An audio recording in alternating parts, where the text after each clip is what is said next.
Hello friends, আমি দিগম্বর sir last minute মাধ্যমিক ভূগোল সাজেশন নিয়ে হাজির। 5 নম্বরের প্রশ্নগুলো নিয়ে আজকে আলোচনা করব। খুবই ইম্পর্ট্যান্ট।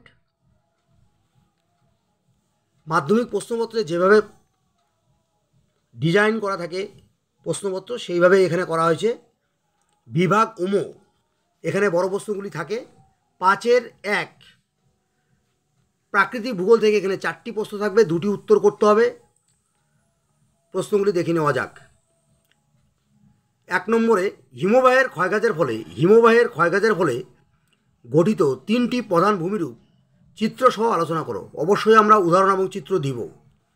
এর সঙ্গে অথবা নদীর ক্ষয়কাজের ফলে যে কোনো 3টি প্রধান ভূমিরূপ চিত্র সহ বর্ণনা করো। এই হিমবাহের ক্ষয়কাজের ফলে সৃষ্ট ভূমিরূপ এবং নদীর ক্ষয়কাজের ফলে সৃষ্ট ভূমিরূপ, এই দুটো প্রশ্নের মধ্যে একটি প্রশ্ন এবার মাধ্যমিক পরীক্ষায় থাকবেই। এবার আমরা 2-এ দেখছি বায়ুমণ্ডলের উষ্ণতার তারতম্যের কারণগুলি আলোচনা করো। এখানে মনে রাখতে হবে বায়ুমণ্ডলের উষ্ণতার নিয়ন্ত্রক এবং তারতম্য এই দুটি শব্দের অর্থ একই। 3 নম্বরে আমরা দেখছি জোয়ার ভাটার কারণগুলি ব্যাখ্যা করো। খুব ইম্পর্টেন্ট প্রশ্ন, পরীক্ষায় আসতে পারে 100%। 4 নম্বরে আমরা দেখছি বায়ুচাপ বলয়গুলির সঙ্গে নিয়ত বায়ু প্রবাহের সম্পর্ক লেখো। এখানে মনে রাখতে হবে নিয়ত বায়ু 3 প্রকার: আয়ন বায়ু, পশ্চিম বায়ু, মেরুবায়ু। প্রশ্নপত্রে যে জিজ্ঞাসা অনুযায়ী আমরা উত্তর করব। নিয়ত বায়ুর যদি বলে চাপ বলয়গুলির সঙ্গে কেবল আয়ন বায়ুর সম্পর্ক লেখো, আমরা তাই লিখব। যদি বলে পশ্চিম বায়ুর সম্পর্ক লেখো, আমরা তাই লিখব। যদি বলে মেরুবায়ুর সম্পর্ক লেখো, আমরা তাই বলবো। আর যদি কিছু না বলে তাহলে আমরা নিয়ত বায়ুর সম্পর্ক আলোচনা করব।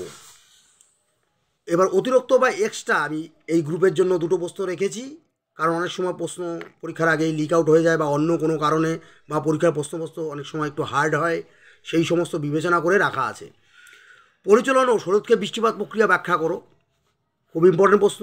এর সঙ্গে রাখা আছে বিশ্ব উষ্ণায়নে গ্রিনহাউস গ্যাসগুলির ভূমিকা লেখো। খুবই ইম্পর্টেন্ট প্রশ্ন, এটা এখানেও আসতে পারে। এর সঙ্গে অথবা বিশ্ব উষ্ণায়নের কারণগুলি লেখো।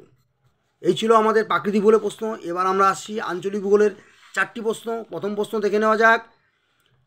উত্তর ভারত ও দক্ষিণ ভারতের নদ নদীর মধ্যে পার্থক্য লেখো, অথবা এর সঙ্গে ভারতের পশ্চিম উপকূল ও পূর্ব উপকূলের মধ্যে পার্থক্য বা তুলনা। এই 2টি প্রশ্ন আলাদা করে আসতে পারে, অথবা এই দুটার মধ্যে যে কোনো একটি প্রশ্ন এবার পরীক্ষা আসবেই।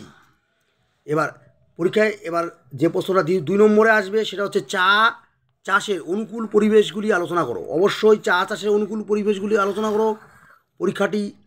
পরীক্ষায় প্রশ্নটি আসবে, কিন্তু আমরা রিস্ক না নিয়ে ধান, গম, কার্পাস, কফি একটু হালকা দেখে রাখবো। একই গদের উত্তর হবে, অসুবিধা হওয়ার কথা নয়। এবার 3 নম্বরে আমরা দেখছি পূর্ব ও মধ্য ভারতে লৌহ ইস্পাত শিল্পের কেন্দ্রীভবনের কারণগুলি আলোচনা করো। খুব ইম্পর্ট্যান্ট প্রশ্ন, পরীক্ষায় আসবে। এর সঙ্গে হিসাবে বা প্রশ্ন একটু কঠিন হলে আসতে পারে দুর্গাপুর এবং জামশেদপুর লৌহ ইস্পাত শিল্পকেন্দ্র দুটি গড়ে ওঠার কারণগুলি লেখো, অথবা দুর্গাপুর ও জামশেদপুর লৌহ ইস্পাত শিল্পকেন্দ্র দুটি গড়ে ওঠার অবস্থানগত সুবিধা লেখো। উত্তর একই হবে। এবার আমরা দেখছি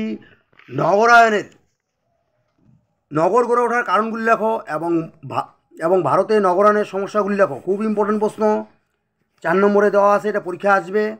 অতিরিক্ত এখানে আমরা 2টা প্রশ্ন দিয়েছি। জেট বায়ুর সঙ্গে মৌসুমি বায়ুর সম্পর্ক লেখো।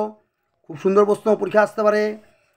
এর সঙ্গে ভারতীয় মৌসুমি বায়ুর উপর এল নিনো এবং লা নিনা এর প্রভাব বা সম্পর্ক লেখো।